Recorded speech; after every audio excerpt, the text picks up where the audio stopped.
दुनिया के बहुत देश एआई के बारे में सिर्फ सोच ही रहे हैं, उस वक्त में नरेंद्र मोदी ने सोच से आगे बढ़कर ग्लोबल लेवल की समिट करवा दी, जिसमें दुनिया भर के नेता आ रहे हैं, दुनिया भर की बड़ी बड़ी कंपनियां आ रही हैं, दुनिया में भारत की चर्चा हो रही है, बड़ी बड़ी कंपनियों के सीईओज आ रहे हैं। लेकिन हमारे यहां इस पर बात करने की जगह बात क्या हो रही है?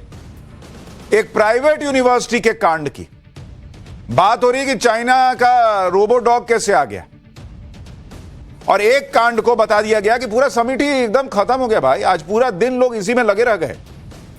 मेगा एआई समिट हो रहा है, देश के लिए गर्व की बात होनी चाहिए। वहां चीन के कुत्ते पे बहस चल रही है। इस यूनिवर्सिटी ने जो किया उसका नतीजा तो वो भुगत रही है, आगे और भुगतेगी। लेकिन इस एक कांड से जो लोग पूरी एआई समिट को लपेट रहे हैं, कांग्रेस तो पूरे एआई समिट को खत्म मामला बताने लग गई। जो लोग एआई समिट को लेकर पॉलिटिक्स कर रहे हैं, उन्हें आज पाठशाला का यह चैप्टर जरूर देख लेना चाहिए। एआई समिट खत्म नहीं हुआ है बॉस। दुनिया भर में इसकी चर्चा क्यों हो रही है आज आपको दिखाऊंगा। 20 देशों के बड़े बड़े नेता यहां आ रहे हैं, मिल रहे हैं, बड़े बड़े सीईओ से मुलाकात हो रही है पीएम मोदी की। प्रधानमंत्री मोदी ने अपनी धुआंधार मीटिंग्स में भारत को चमकाने वाले कौन से बड़े फैसले किए, आज आपको वो भी बताऊंगा। मोदी की एआई समिट को कैसे दुनिया एक बड़ी पहल और बड़ा अचीवमेंट मान रही है, आज आपको सुनना चाहिए, क्योंकि यहां तो खाली गलगोटिया यूनिवर्सिटी के कांड के अलावा जैसे कुछ हुआ ही नहीं ऐसा लग रहा है। सिर्फ एक कंट्रोवर्सी को दिखाकर भारत के इनोवेटर्स की क्षमता पर जो लोग डाउट कर रहे हैं, उनके डाउट आज मैं क्लियर करूंगा। आपको बताऊंगा कि भारत के इनोवेटर्स ऐसे कौन कौन से काम कर रहे हैं जो चीन से किसी मामले में कम नहीं है। चीन के रोबोडॉग की बड़ी आज लोगों ने चर्चा की। भारत क्या अपना रोबोडॉग नहीं बना रहा है? आज आपको उससे भी मिलवाऊंगा। भारत किसी से कम नहीं है, यह चैप्टर आपको बताएगा। लेकिन पहले आप देखिए कि भारत की एआई समिट को लेकर 2 दिन से जो माहौल बनाया जा रहा था, उस माहौल को कैसे पीएम मोदी ने एक झटके में आज बदल दिया। उसकी एक झलक।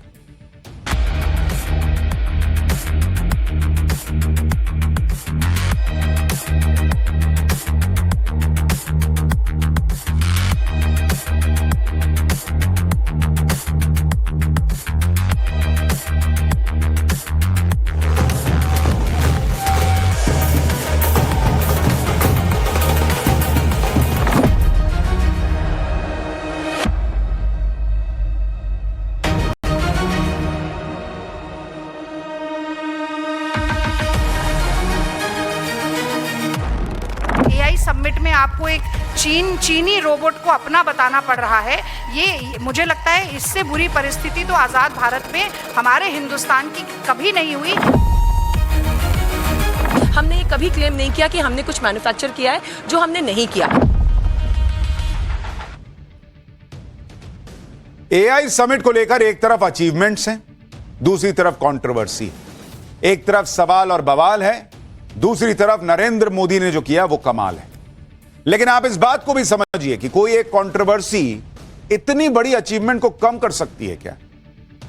अगर आपके दिल में अपने देश के प्रति जो गर्व का भाव होना चाहिए वो नहीं है, तभी आपको लगेगा कि एआई समिट खराब हो गई। एआई समिट को लेकर चाइनीज रोबोडॉग और एक प्राइवेट यूनिवर्सिटी की जो कंट्रोवर्सी हुई, उसके बारे में आगे बताऊंगा। लेकिन पहले अचीवमेंट की बात करना जरूरी है बॉस, क्योंकि नरेंद्र मोदी की एआई समिट ऐसी है, भारत की एआई समिट ऐसी है जिसकी बात पूरी दुनिया में हो रही है।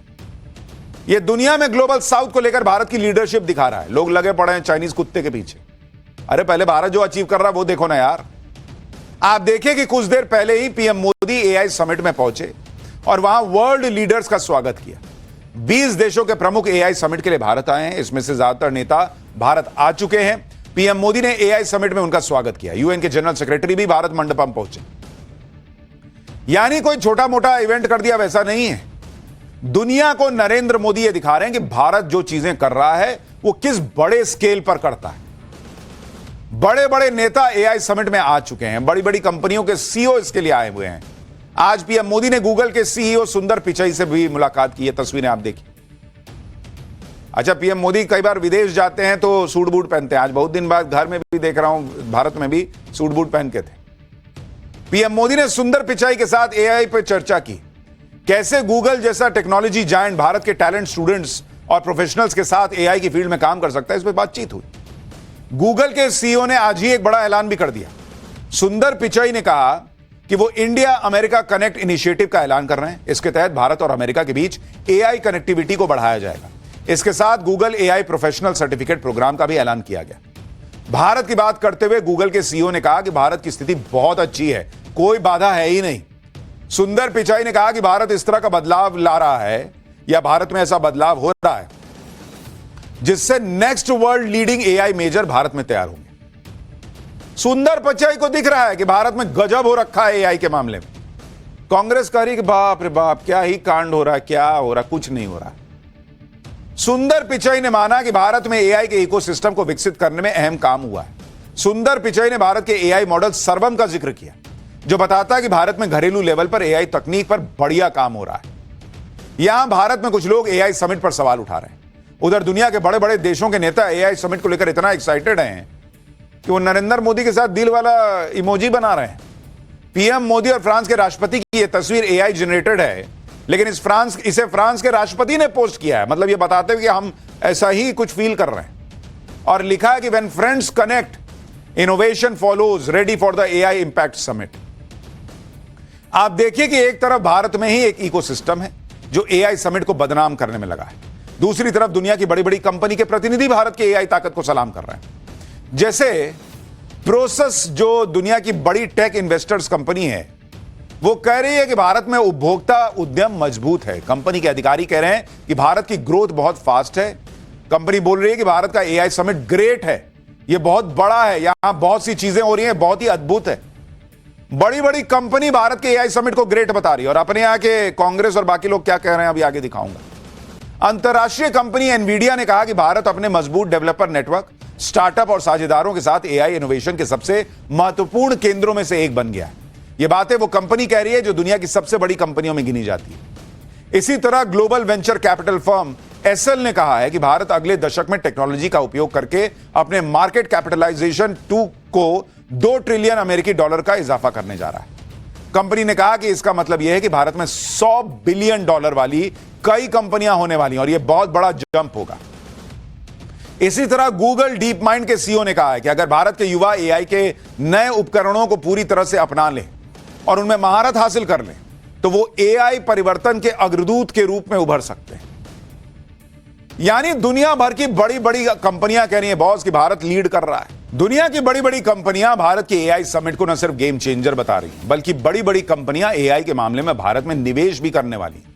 ग्लोबल चिप मेजर क्वालकॉम ने यह कह दिया है कि भारत में 1360 करोड़ रुपए का निवेश का प्लान है। कंपनी अपने स्ट्रैटेजिक एआई वेंचर फंड के जरिए भारत की उन कंपनियों में निवेश करेगी जो एआई में आगे बढ़ रहे हैं। भारत की दिग्गज engineering company Larsen and turbo और चिप निर्माता कंपनी एनवीडिया ने भी हाथ मिला लिया है।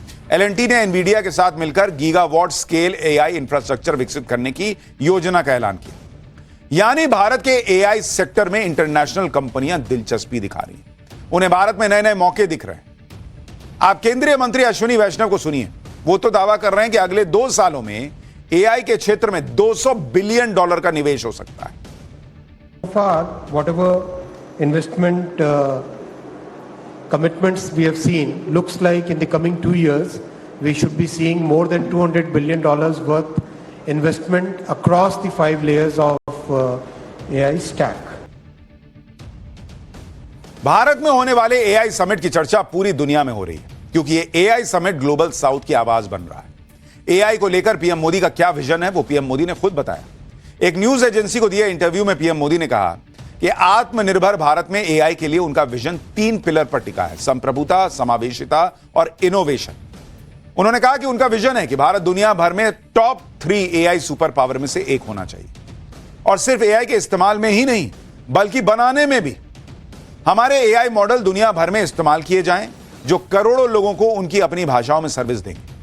पीएम मोदी ने कहा कि हम चाहते हैं कि एआई के फायदे सभी तक पहुंचे, न कि सिर्फ शुरुआती तौर पर इसे अपनाने वालों तक ही सीमित रहे।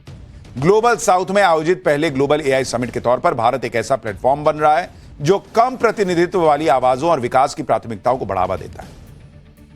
युवाओं में एआई से नौकरियां छिन जाने के डर को दूर करते हुए पीएम मोदी ने कहा कि तैयारी डर का सबसे अच्छा जवाब है, इसलिए सरकार स्किलिंग और रीस्किलिंग पर लगातार निवेश कर रही है ताकि लोग एआई वाले भविष्य के लिए तैयार हो सकें। उन्होंने कहा कि सरकार इस चुनौती को भविष्य की समस्या मानकर टाल नहीं रही है, बल्कि इसे आज की जरूरत मानकर काम कर रही है और लोगों में यह स्किल डेवलप करने पे काम कर रही है।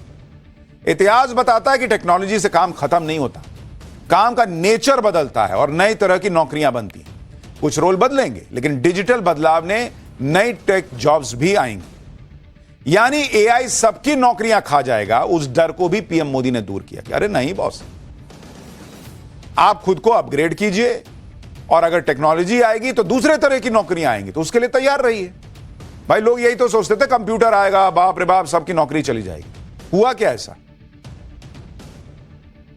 यह माना कि काम के तरीकों में बदलाव होंगे, कुछ नौकरियां जाएंगी, लेकिन कई नई क्रिएट होंगी।